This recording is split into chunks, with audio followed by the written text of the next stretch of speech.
ইন্নাল্লাহা খাবীরুম বিমা তা'মালুন।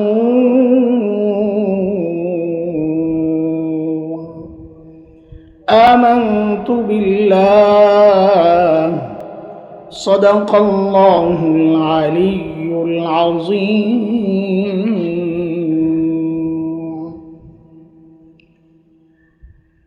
বিশকাকনি হামিউস সুন্নাহ মাদ্রাসা এর উদ্যোগে আয়োজিত আজকের এই ইসলাহি মজলিসে উপস্থিত হযরত উলামায়ে কেরাম, মুরব্বিয়ানে আযম, দূর দূরান্ত থেকে আগত ইসলাম প্রিয় সুধী সমাজ, প্রিয় ছাত্র ভাইয়েরা, যুবক বন্ধুরা, আল্লাহ সুবহানাহু ওয়া তাআলার অশেষ মেহেরবানি, যে মহান মালিক লাখো কোটি মানুষ থেকে বাছাই করে দিন এই মজলিসে আমাকে আপনাকে আসার বসার,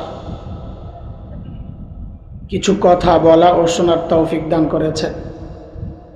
সেজন্যে মহান রবের শুকরিয়া আদায় করি, জবান খুলে প্রাণ খুলে কালিমাতু শুকর উচ্চারণ করি, আলহামদুলিল্লাহ।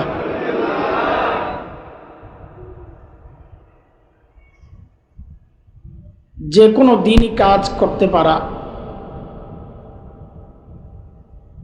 এর বিনিময় আল্লাহ কি দিবেন এটা তো পরে। নগদ একটা প্রশান্তির বিষয়, যেটা আমাদের বড়দের কাছ থেকে শোনা। প্রত্যেকটা মানুষ যে কোনো দিনই কাজ করেই যেন এই প্রশান্তি অনুভব করে, সেটা হচ্ছে আল্লাহ পরে কি দিবেন পরে। নগদ পাওনা হচ্ছে যে এই যে আল্লাহ আমাকে ভালো কাজের তৌফিক দিলেন, নিশ্চয়ই এই মুহূর্তে আল্লাহ আমার উপর খুশি, রাজি, এই জন্য আল্লাহ আমাকে এই কাজটা করার তৌফিক দিয়েছেন। এটা হচ্ছে নগদ পুরস্কার। ঠিক আর উল্টা হচ্ছে গুনাহ। যে কোনো গুনাহ করলে শাস্তি আল্লাহ দিবেন কি দিবেন না, দুনিয়াতে দিবেন না আখিরাতে দিবেন, নাকি মাফ করে দিবেন, এটা আল্লাহর ইচ্ছা। কিন্তু নগদ যেই ভয়ের কথা, সেটা হচ্ছে যে কোনো গুনাহ আমি আপনি এমনিই করি না, বরং দিলের মধ্যে ওই ভয়টা রাখা যে এই মুহূর্তে আল্লাহ আমার উপর নারাজ, এই জন্য এই গুনাহটা করার সুযোগ আমারে দিয়ে দিয়েছে। আল্লাহ যদি খুশি থাকতেন আল্লাহ আমাকে বাঁচাইয়া নিতেন।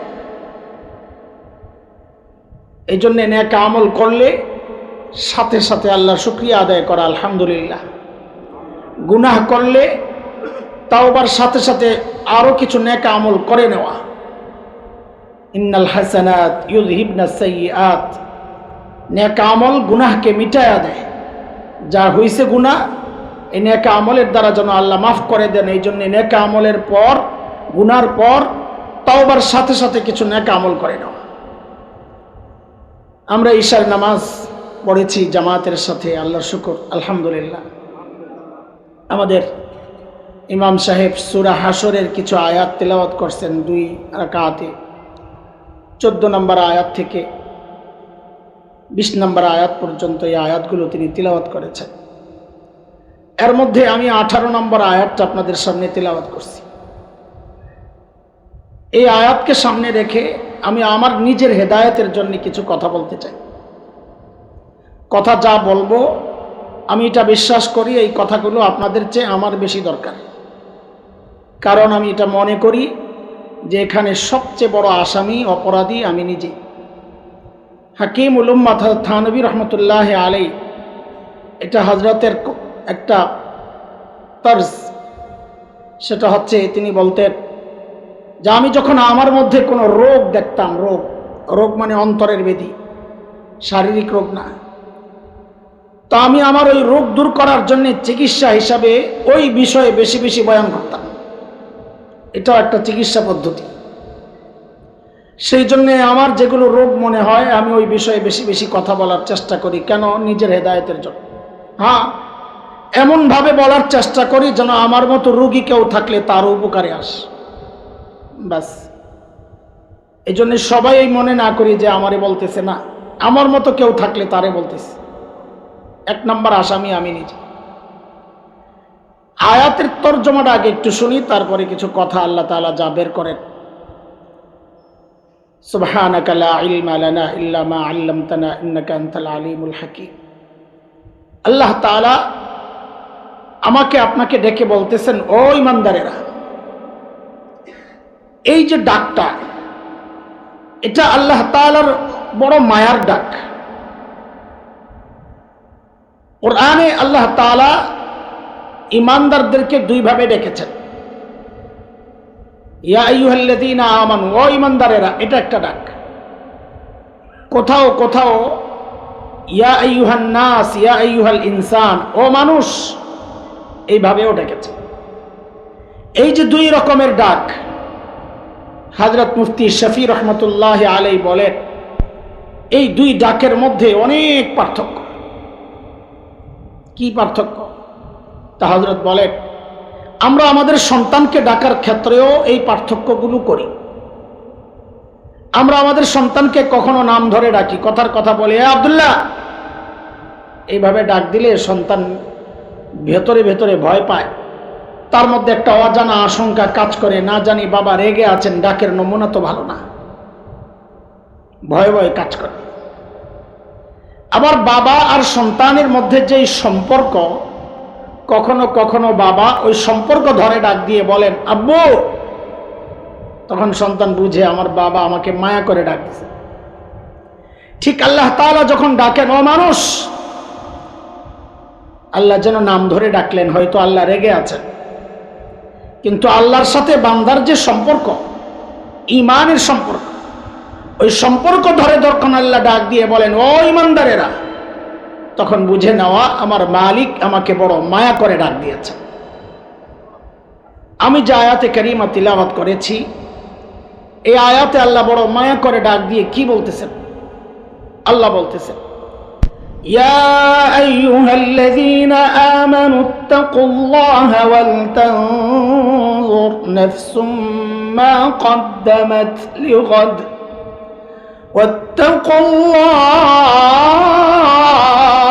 ওয়াত্তাকুল্লাহ ইন্নাল্লাহা খাবীরুম বিমা তা'মালুন।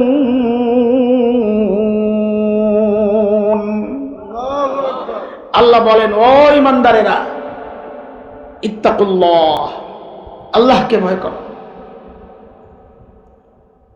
ওয়াল তানজুর নাফসুম মা কদ্দামাত লিগাদ, দুই নম্বর কথা আল্লাহর, প্রত্যেকটা মানুষের উচিত তার আখিরাত নিয়ে চিন্তা করা। আমার আখিরাতের পুঁজি কি, কামাই কি, সম্বল কি, এই চিন্তা প্রত্যেকের করা উচিত। শুধু শ্রোতারা করবে বক্তাবাদ না, শুধু ছাত্র করবে ওস্তাদবাদ না, শুধু মুরিদ করবে পীর সাহেববাদ না, শুধু মুসল্লি করবে ইমামবাদ না, রে না। আল্লাহ বলেন, প্রত্যেকটা মানুষের এই চিন্তা করা উচিত যে আখিরাতে আল্লাহর সামনে আমাকে দাঁড়াতে হবে, আমি কি নিয়ে দাঁড়াবো, আমার পুঁজি কি, সম্বল কি। বলে, হ্যাঁ, ওই চিন্তাই তো এখানে আসছি নাকি, না তো বড় গাছ খিচুড়ি খিচুড়ি নাই, মমতায়ন সব খিচুড়ির ব্যবস্থা করেন নাই। হামিউস সুন্নাহ তো এই জন্যে, হামিউল বিদা হইলে ওইগুলো হইতো আর কি। বুঝেন না আপনারা, বুঝবেন না, পাবলিক হুজুররা বুঝছে। মাদ্রাসা যেহেতু হামিউস সুন্নাহ, নামের সাথে একটা প্রভাব থাকে। হুজুর বলছেন আমলের দিক থেকে নাম, যেমন নামের সাথে একটা প্রভাব থাকে। শুধু আমি ছাড়া, আমারটা হইল উল্টা। নাম হইল হাসান জামিল, ভিতরে বাইরে সুন্দর, আসলে ভিতরেও কালা বাইরেও কালা, উল্টা হয়ে গেছে। দেখেন না, আমাদের দেশে অনেক মহিলার নাম রাখে, জমিলা বেগম, কি অর্থ জানে না, বেগম ফার্সি শব্দ, যার কোনো গম নাই, পেরেশানি নাই, টেনশন নাই, টেনশন ফ্রি। আগে মোগল বাদশাদের বউদেরকে বলা হতো বেগম। জামিলা মানে সুন্দরী। বেডি জামাইয়ের কিল খাইতে খাইতে মরে, কালা বেডি, নাম হয়েছে জমিলা খাতুন। টেনশন ফ্রি সুন্দরী, অথচ মাইর খায় আর কালা। ওই বেডির হালত যেই, আমার হালতেই। আল্লাহ আল্লাহ আল্লাহ মাদ্রাসাকে কবুল করেন, সুন্নতের জিন্দার মার্কাজ বানায় দেন আল্লাহ। আখিরাতের চিন্তাই আসছে। হ্যাঁ হ্যাঁ, চিন্তা আমিও করি, আপনিও করেন, পেছনের মানুষরাও করেছে, সাহাবীরাও করেছে, আকাবির আসলাফরাও করেছে। তাদের চিন্তা আমাদের চিন্তার পার্থক্য কি, এইটা একটু বুঝেন। দেখেন, আমি আপনি আমল করতেছি, ইবাদত করতেছি, কিন্তু একটা জিনিস মাথায় রাখা, এটা যদি কবুল না হয় তো এই আমার ইবাদতের কোনো দাম নাই। আরে ভাই, আমরা সারা দেশের মানুষ মিল্লা যে ইবাদত করছি তার চেয়ে বেশি ইবাদত করছে শয়তান। এক ইসরায়েলি রিওয়ায়াত আসছে, জালালাইনের ব্যাখ্যায় আসছে, হাসিয়া, হুজুররা বুঝবে হাসিয়া, 1,84,000 বছর ইবাদত করছে ইবলিস। কত বছর? আমাদের ধারে কাছে। এত বছর ইবাদত করার পরে ইবলিসের ইবাদত আল্লাহর কাছে কবুল হয় নাই। এই জন্যে ইবলিসের দাম বেশি নাকি আমরা যারা আছি ইমানদার আমাদের দাম বেশি? আলহামদুলিল্লাহ। আমল যদি কবুল না হয় এই আমলের কোনো দাম নাই। এই জন্যে দেখবেন সমস্ত নবীরা, সমস্ত বড়রা আমল করার পর আল্লাহর কাছে দোয়া করতেন, আল্লাহ আমল কবুল করো। আমি এক দুইটা উদাহরণ শোনাই আপনাদেরকে। হযরত ইব্রাহিম আলাইহিস সালাতু ওয়াস সালাম, আমাদের মুসলিম জাতির পিতা, তিনি কি ছোট মোটো কোনো মানুষ, সাধারণ কোনো নবী? কথা বলবেন আমার সাথে। অসাধারণ ব্যক্তিত্ব। কেমন? ছোট্ট একটা কথা বললেই বোঝা যাবে। আল্লাহ যাকে বলেছেন, যার সম্পর্কে বলেছেন, ওয়াত্তাখাযাল্লাহু ইব্রাহিমা খলীলা, আল্লাহ যাকে একান্ত বন্ধুর স্বীকৃতি দিয়েছেন যে আমার একান্ত বন্ধু, সেই ইব্রাহিম আলাইহিস সালাম বাইতুল্লাহ বানাইলেন, কাবা নির্মাণ করলেন। আচ্ছা বলেন তো, কাবা নির্মাণ কোন জেনতেন কাজ? আর একটা সাধারণ মসজিদ নির্মাণ, এটা কত বড় কাজ? আপনাদেরকে ছোট্ট একটা হাদিসের গল্প শোনাই। একজন বিখ্যাত সাহাবী ছিলেন হযরত তামিমে দারি রাদিয়াল্লাহু তাআলা, নাম শুনে থাকবেন নিশ্চয়। তামিমে শাম থেকে আসছেন। আসার সময় কপি জ্বালানোর যত ব্যবস্থা, উপকরণ, তেল, সলিতা, কপি, এগুলো সব নিয়ে আসছেন। মক্কা, মদিনা, হিজাজ এই অঞ্চলে এগুলো পাওয়া যায় না। তো ঘরে কপি জ্বালাইছেন, আলোকিত হয়েছে। হঠাৎ দিলের মধ্যে লাগছে যে আরে আমার ঘর আলোকিত, অথচ মসজিদে নববী অন্ধকার থাকে, আল্লাহর নবীর মসজিদ অন্ধকার থাকে, এটা কেমন হয়? তো দিলের মধ্যে এই চিন্তা আসার সাথে সাথে সিদ্ধান্ত নিয়েছে মসজিদের মধ্যে আমি একটা কপি জ্বালাইয়া দেব। তখন আলো সিস্টেম ছিল না। তো তিনি মসজিদে নববীতে একটা কপি জ্বালাইছেন। নবী আলাইহিস সালাম মসজিদে গিয়া যখন দেখছেন মসজিদ আজকে একটু আলোকিত, তো জিজ্ঞেস করছেন আরে এই আলো কে জ্বালাইল? হযরত তামিমে দারি ভয় পেয়ে গেছে, না জানি খবর আছে আমার আজকে। ডরে ডরে যায় বলতেছেন, ইয়া রাসূলুল্লাহ, আমি লাগাইছি, আমি মনে করছি আমার ঘর আলোকিত, মসজিদ অন্ধকার, দিলের মধ্যে লাগছে, ওই জন্য লাগাইছি। ডরে ডরে বলতেছেন। আল্লাহর নবী সাল্লাল্লাহু আলাইহি সাল্লাম কি বলছেন জানেন? যে তুমি এমন একটা কাজ করছো, নবীর দিলটা এতটা খুশি হয়েছে। নবী বলেন তুমি এমন একটা কাজ করছো, আজকে আমার যদি আর একটা মেয়ে অবিবাহিত থাকতো আমি তোমার সাথে বিয়ে দিয়ে দিতাম। মসজিদ আলোকিত করছে মাত্র। পাশে নবী আলাইহিস সালামের এক চাচাতো ভাই বসা, হারিস ইবনে নাওফাল, লাফ দিয়া দাঁড়ায় গেছে। বলে ইয়া রাসূলুল্লাহ, আপনার তো মেয়ে নাই, আমার একটা মেয়ে আছে। আপনারই তো ভাতিজি, ভাতিজি মানি তো মেয়ে, আমার মেয়ে তো আপনারই মেয়ে। ইয়া রাসূলুল্লাহ, যেহেতু আপনার মেয়ে নাই আমার মেয়ে আছে, ওগো আল্লাহর হাবিব, আমি চাই তামিমে দারির সাথে আমার মেয়েটাকে বিয়ে দিয়ে দেব।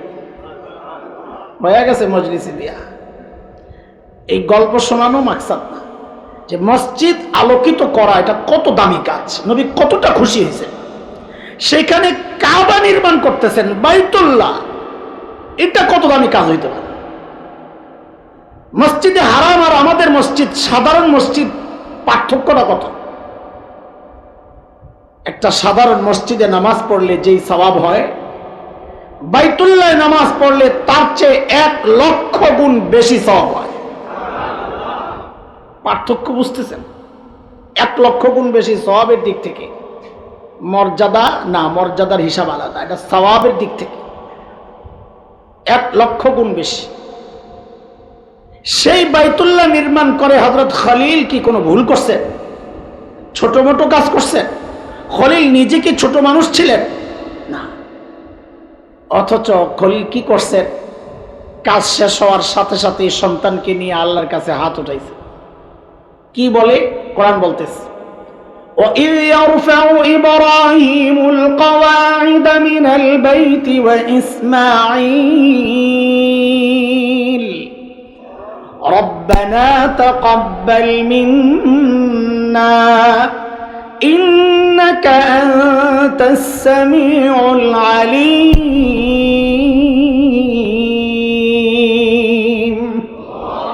আল্লাহ বাইতুল্লাহ তো বানালাম, কিন্তু আপনি কবুল না করলে আমার এই কাজের কোনো মূল্য নাই।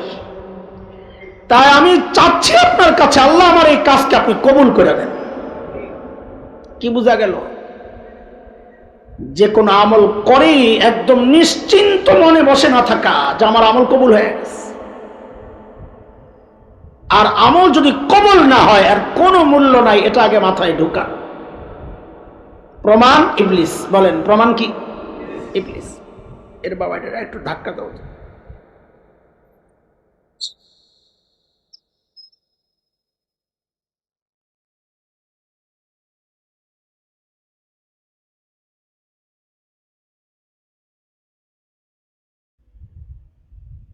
ছোট্ট করে একটা কথা বলেনি, আমাদের আমল কবুল হচ্ছে কি হচ্ছে না আমি বুঝবো কেমনে? কি এক অস্থিরতা, কি এক পেরেশানি না? হুজুর আমল কবুল হচ্ছে কিনা বুঝবো কেমনে? আর না কবুল না হইলে করে লাভ কি? এটা বড় মুশকিল জিনিস। তবে আমাদের বুজুর্গরা কোরআন সুন্নাহকে সামনে রেখে কিছু নমুনা বলছেন। নমুনা যে আমল কবুল হচ্ছে কি হচ্ছে না, এটার কিছু নমুনা আছে।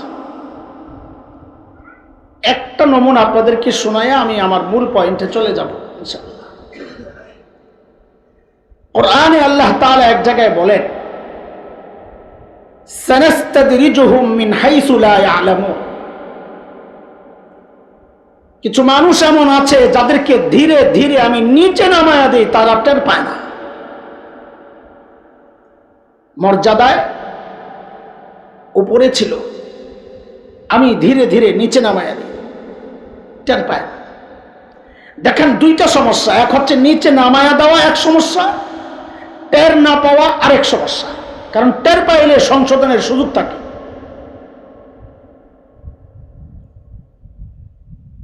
এখন আমি আমার নিজের সাথে মিলাই, আমার আমল কবুল হচ্ছে কিনা মিলাই, যে আমি ধীরে ধীরে নিচে নামতেছি না উপরে উঠতেছি।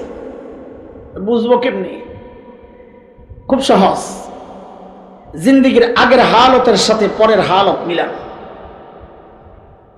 গত বছর আমার আমল কেমন ছিল, আরে গতকাল আমল কেমন ছিল? গতকাল তিলাওয়াত হয়েছে, আজকে তিলাওয়াত হয় নাই, আমাকে নিচে নামায় দেওয়া হয়েছে। আগে তাহাজ্জুদ পড়ছি, এখন ছেড়ে দিছি, আমাকে নিচে নামায় দেওয়া হয়েছে। দাড়ি বড় ছিল, দেখি আমরা আস্তে আস্তে ছোট হচ্ছে, মানে কি? তার খবর নাই, আল্লাহ তাকে নিচে নামায়া দিচ্ছে। আগে জিকির করতে, এখন জিকির করে না, মানে কি? আল্লাহ তাকে নিচে নামায়া দিচ্ছেন, তার খবর নাই। এমন বহু মানুষ দেখছি, আগে তাহাজ্জুদ গুজার ছিল, এরপর জামাতে নামাজ পড়তো, এরপর জামাত ছুটলেও নামাজ পড়তো।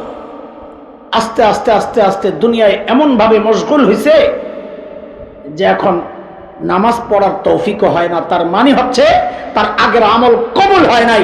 কবুল যদি হইতো, আল্লাহ তাকে ধীরে ধীরে আরো আমলের তৌফিক দিয়ে দিতেন। এটা আমল কবুল না হওয়ার একটা নমুনা।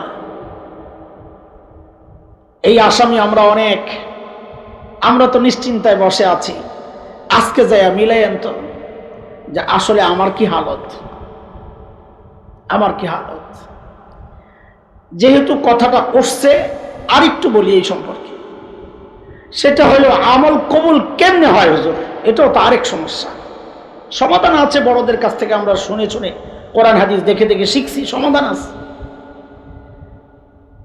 আমল কবুল কেমনে হয় এর জন্যও কটা আমল শিখাইয়া দিই, তারপর শেষ কর। আমল কবুল হয় কেমনে, একদম মুখস্থ করবেন, পড়া পড়া, এলোমেলো কোনো কথা আমরা বলতে পারবো না, আপনাদেরকে কান খুশি করতে পারবো না। নিজের জরুরতে কিছু কথা আপনাদেরকে বলতে চাই, দিলের কিছু ব্যথা আপনাদের সামনে পেশ করতে চাই, যেন আমারও হেদায়েত হয়, আমার মতো কেউ থাকলে তার উপকারে আস।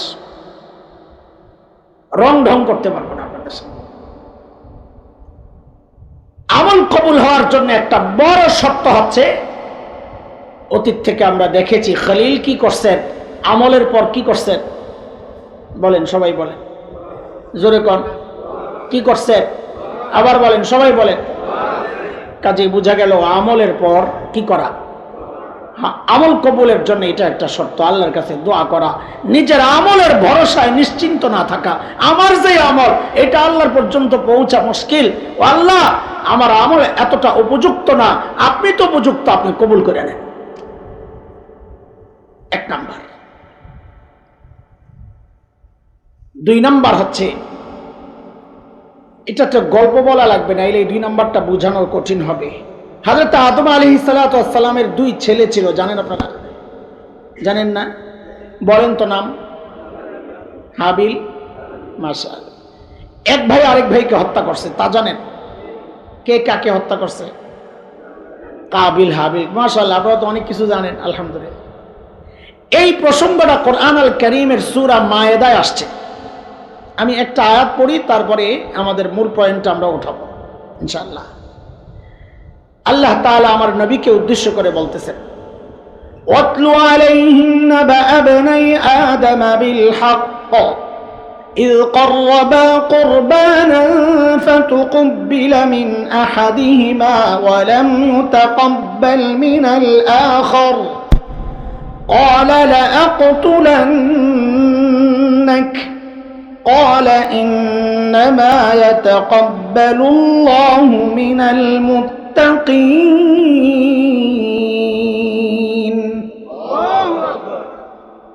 আমি শুধু গল্পটা বলি, আয়াতের প্রসঙ্গ সামনে রেখে গল্পটা বলি।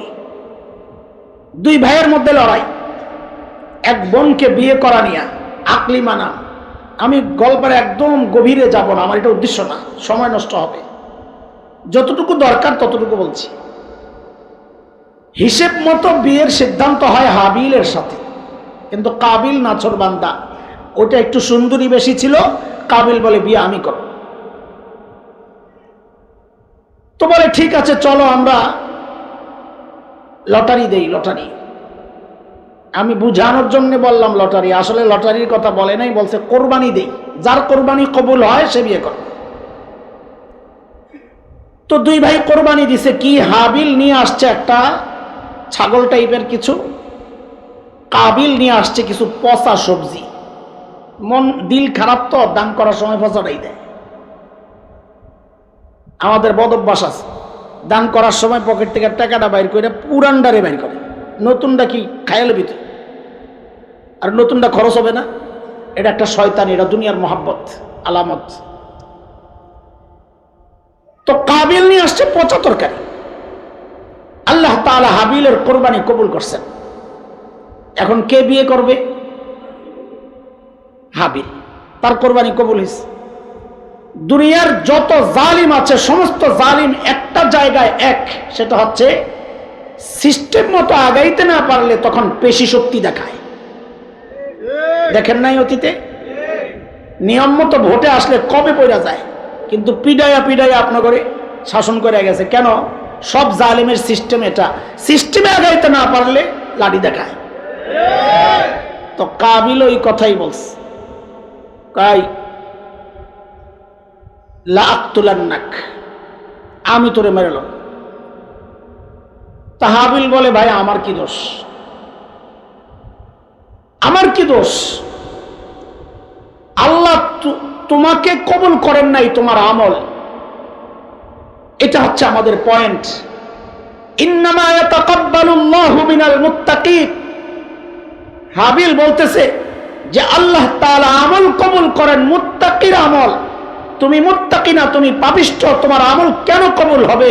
মুফাসসিররা লেখেন তাইলে পাওয়া গেল আমল কবুলের জন্য গুনাহমুক্ত জীবন যাপন করতে হবে। গুনাহ চালাই বা আমলও করবে, ওই আমল কবুল হবে না।